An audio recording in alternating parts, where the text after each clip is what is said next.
Cinema দেখতে গেছিলাম আমি আর রুনুদি।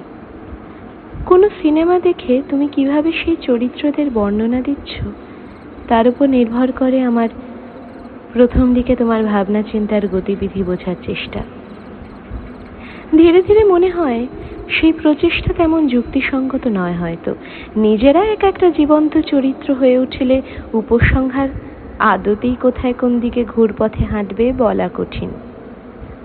আর্ট ফিল্ম দেখবে বলেছে রুনুদি।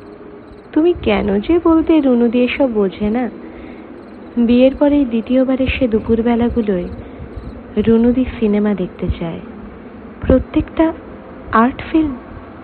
ছুটির দিনগুলোয় আমাকে পাশে নিয়ে বসে, যদিও রুনুদির সব দিনই ছুটি।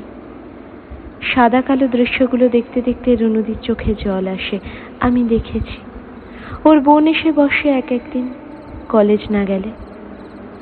তৃতীয় ব্যক্তি চরিত্রের পক্ষে নানাবিধ যুক্তি দেয় সে।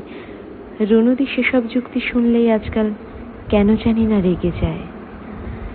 সিনেমা দেখতে দেখতে আমার চোখ লেগে আসে, মাথায় হাত বুলিয়ে দেয় রুনুদি। ওর বোন কখন উঠে চলে গেছে খেয়াল করিনি।